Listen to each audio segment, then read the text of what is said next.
Senador Alfredo Rangel, muy buenos días. A su equipo de trabajo y a toda su inmensa audiencia. Bueno, senador, ahora aparecen con que las FARC no han delinquido nunca. Esto todo es una montaña de embustes, de tramas urdidas por el poder político para convertir la rebelión, el sagrado derecho de la rebelión, en una cadena de delitos atroces que nunca cometieron las FARC. ¿Cuáles son las estadísticas y cuál es la fuente de información que usted tiene sobre lo que las FARC han hecho en el último tiempo cuando dicen estar en tregua unilateral, que han cumplido apenas en la parte más visible, pero no la sustantiva, de las bombas y de los disparos, pero siguen ejerciendo el terror en toda la República? ¿Qué nos dice, senador? Así es, doctor Londoño, efectivamente, esta tregua es una falsa tregua. Las FARC, de hecho, han continuado ejerciendo la presión violenta contra la población a lo largo y ancho del país. Pues obviamente que han disminuido los atentados contra la infraestructura económica nacional y los ataques contra la fuerza pública. Pero esas presiones violentas contra la población que se expresan en el boleteo, en la extorsión, en el chantaje para pagar dineros a los frentes de las FARC, esas presiones continúan y en muchas regiones del país nos han llegado la noticia de que la gente sigue pagando la extorsión a riesgo de ser asesinada, objeto de algún atentado terrorista o desterrada de sus propias tierras.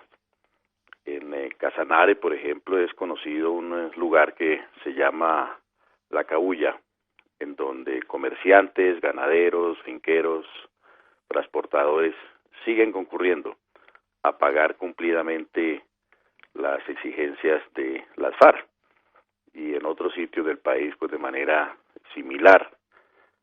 Adicionalmente, las FARC están dedicadas plenamente al narcotráfico.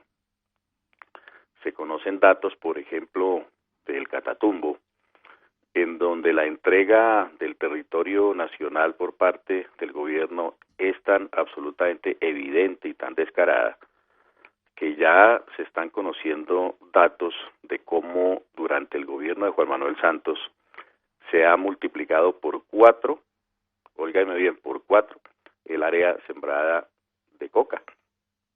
De aproximadamente 2.000 hectáreas que había en esa zona del Catatumbo en el año 2010, se ha pasado a cerca de 9.000 hectáreas en estos 4 años.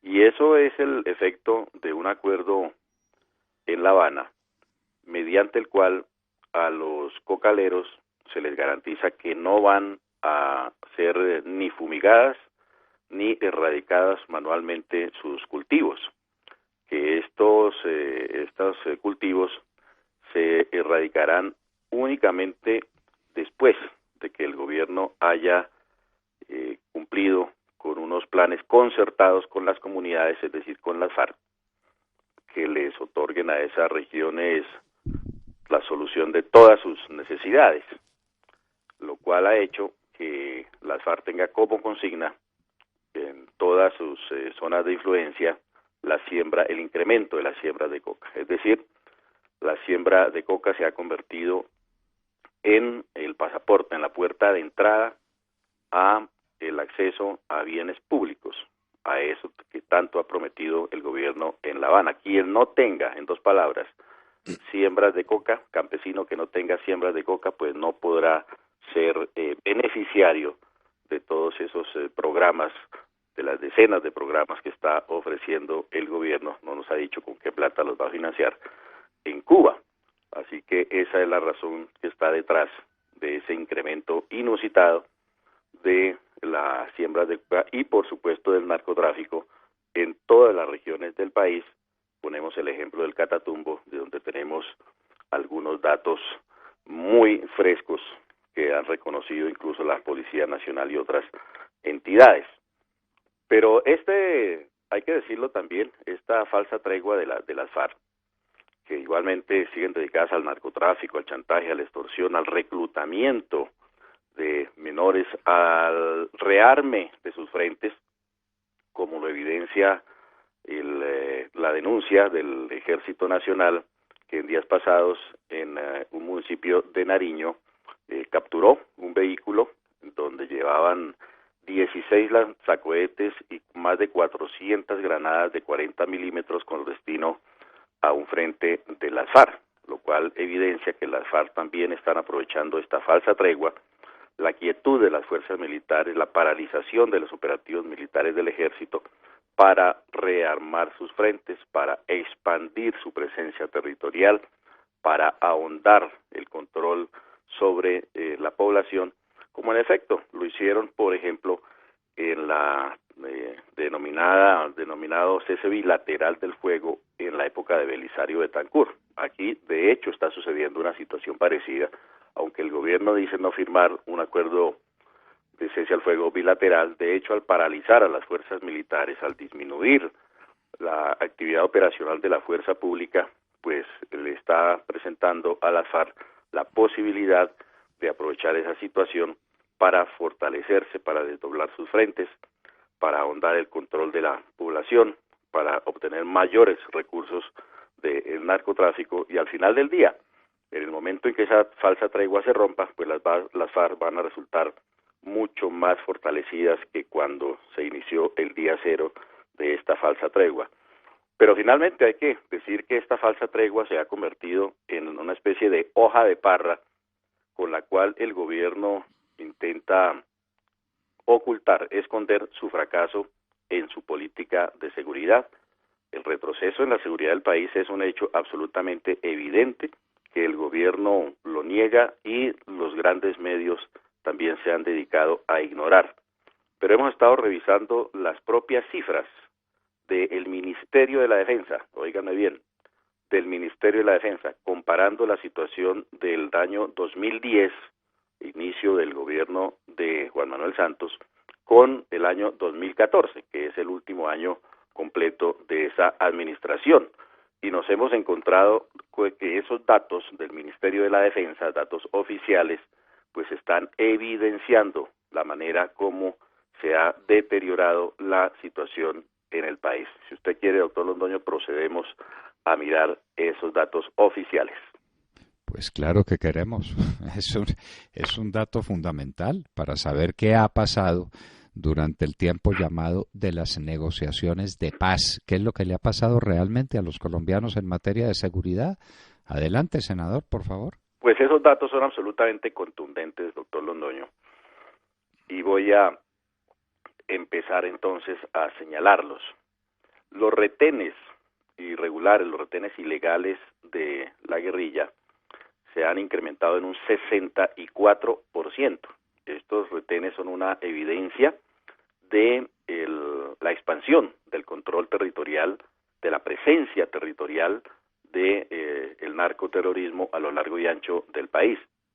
Según datos del Centro Seguridad y Democracia de la Universidad Sergio Arboleda, las FARC habrían regresado de manera violenta a cerca de 120 municipios de donde fueron expulsadas por efecto de las políticas de seguridad democrática durante el gobierno del presidente Uribe.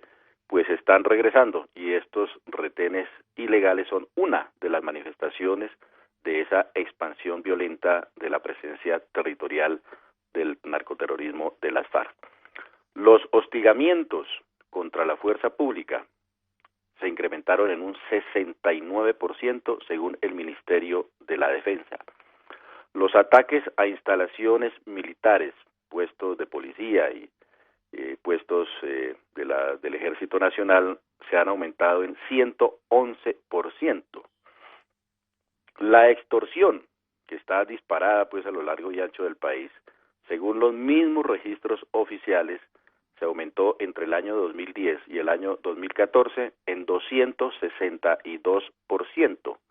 Esa extorsión pues es también evidencia de cómo las FARC han regresado a muchas zonas del territorio nacional de donde habían sido expulsadas por la política de seguridad democrática. Una de las primeras evidencias del retorno de la guerrilla a algunas zonas es precisamente la extorsión. Y esa extorsión es absolutamente presionada mediante la amenaza de violencia contra la población.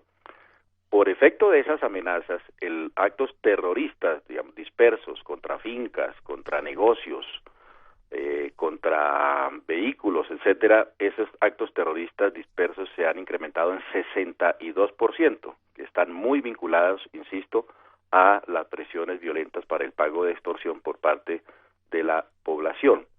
La voladura de puentes se incrementó en 300% y la voladura de oleoductos se incrementó en 355% según los mismos datos oficiales a diciembre del año 2014.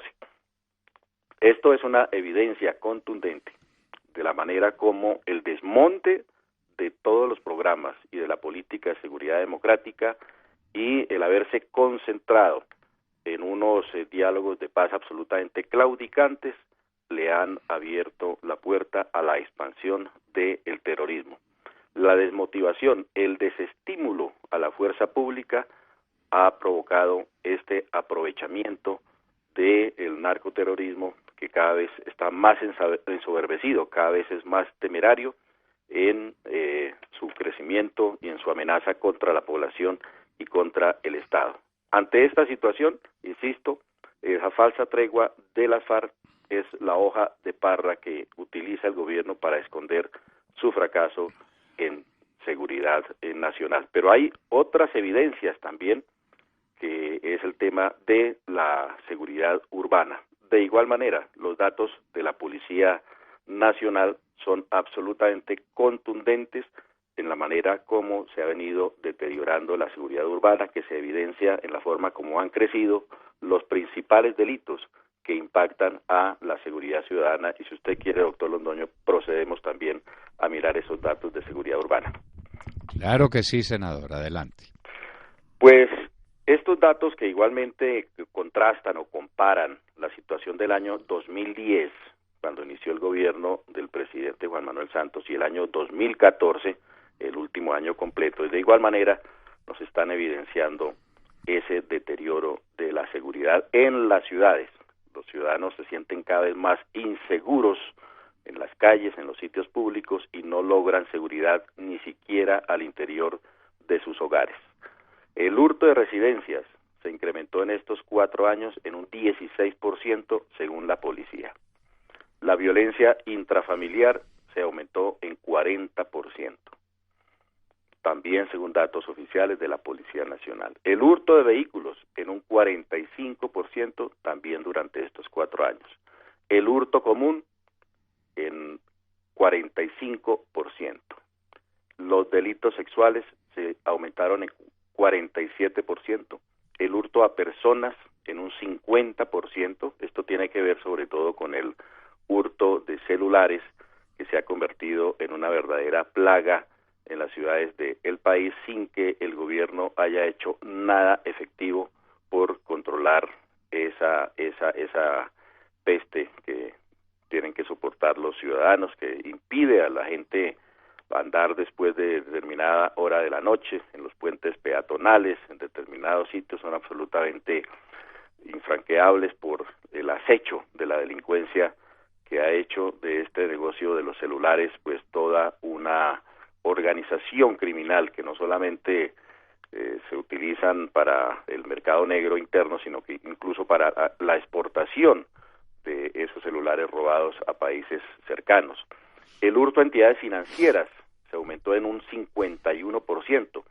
Ya no es tanto el asalto clásico pues de las entidades bancarias por parte de pandilleros, sino sobre todo el fleteo, el seguimiento a los ciudadanos que después de haber hecho alguna transacción en los bancos o en los cajeros automáticos son objeto de un atraco por parte de estas bandas de delincuencia organizada, que, como señalamos, se ha aumentado en un 51% este delito.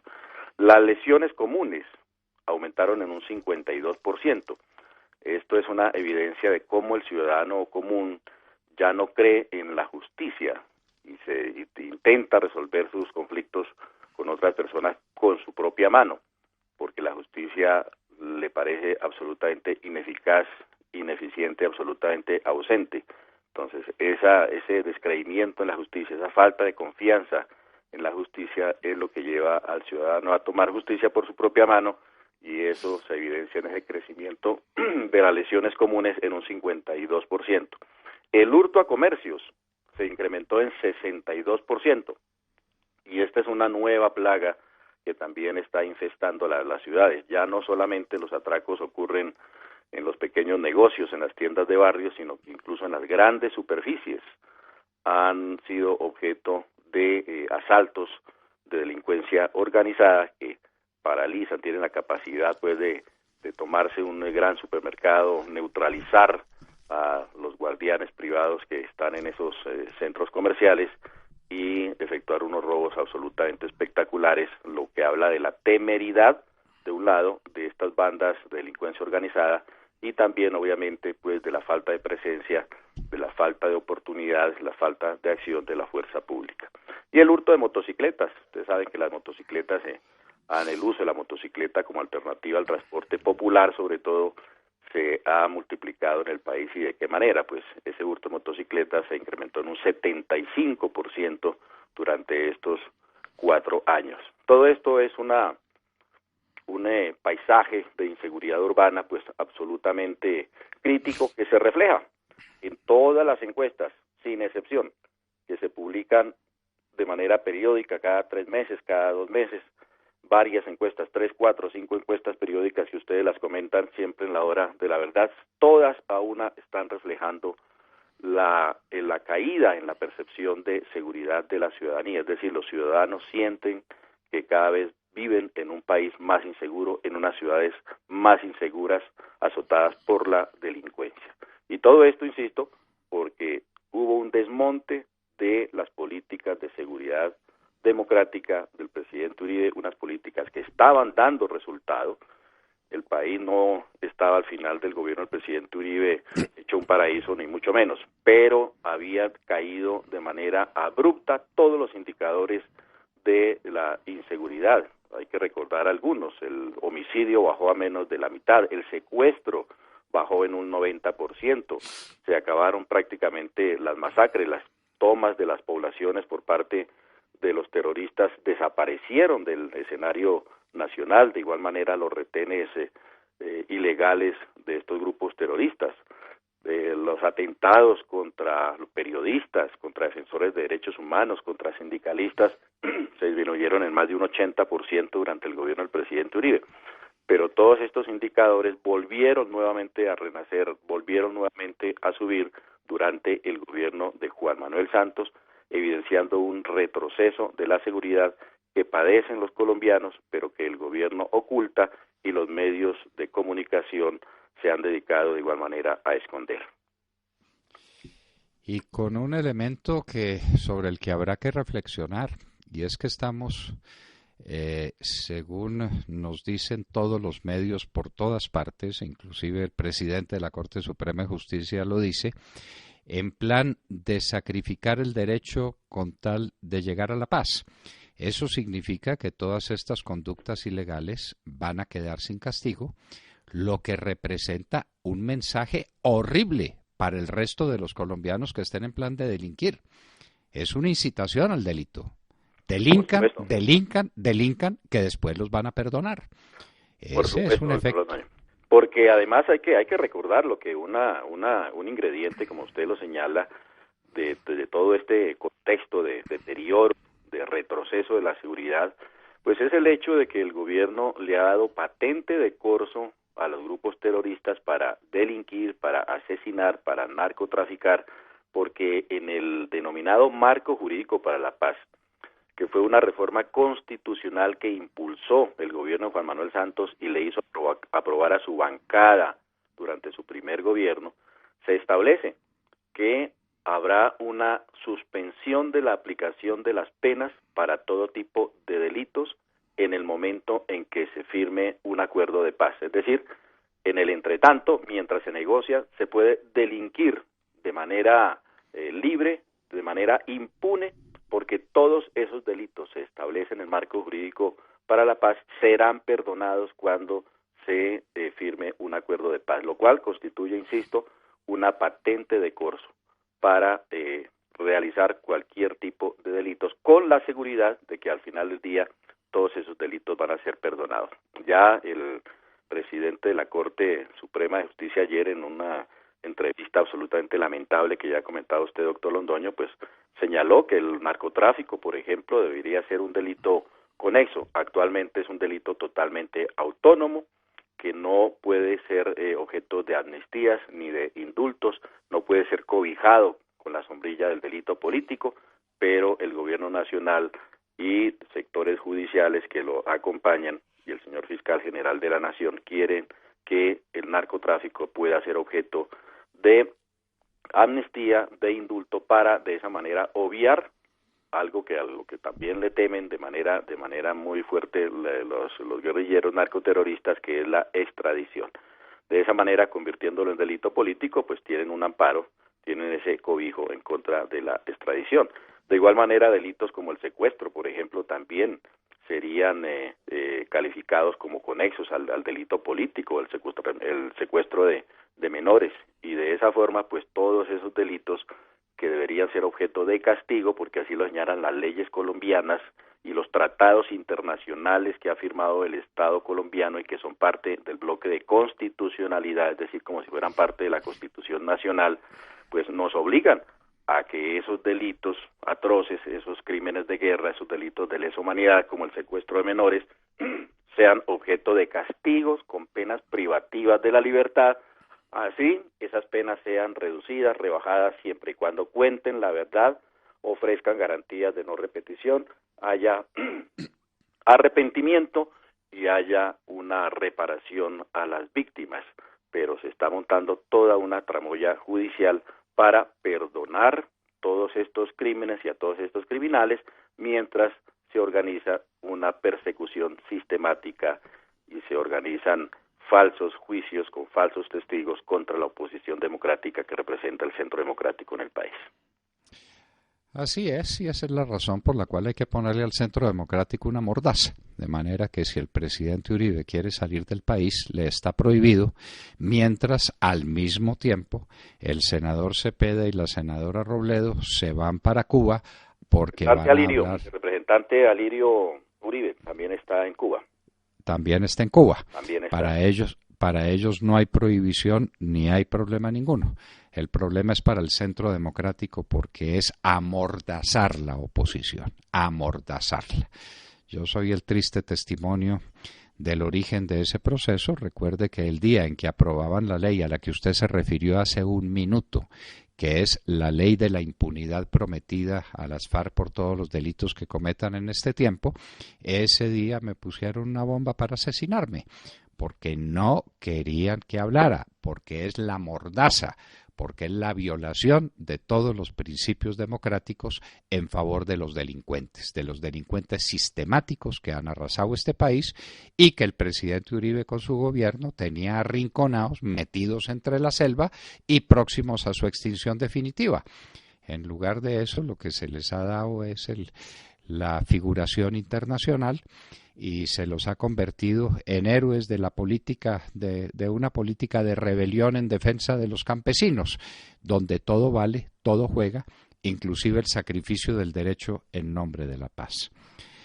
Senador, pues lo que está ocurriendo es de una gravedad enorme, porque aquí se trata de la violación fundamental y sistemática de los principios elementales del derecho internacional, que ahora, como sabe que le cambiaron el nombre al derecho internacional, senador. ¿Ahora cómo lo llaman?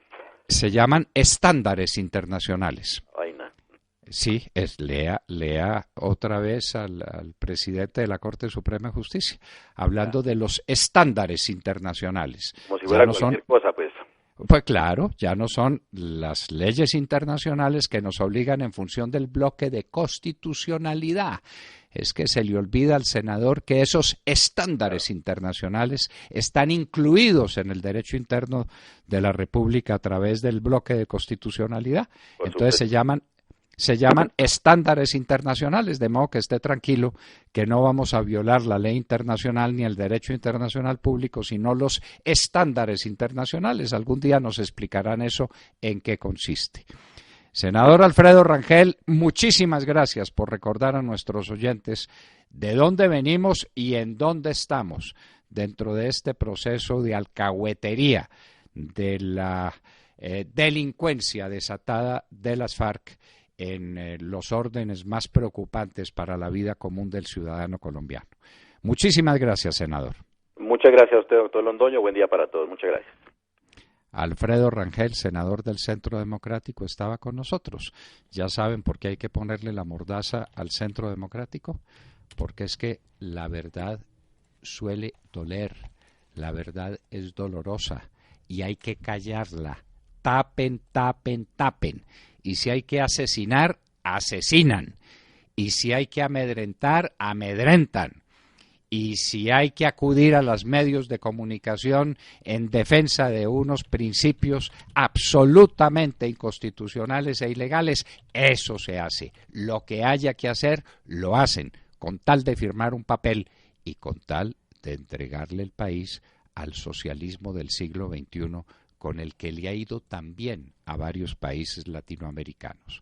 El senador Alfredo Rangel, senador del Centro Democrático, estaba con nosotros en la hora de la verdad.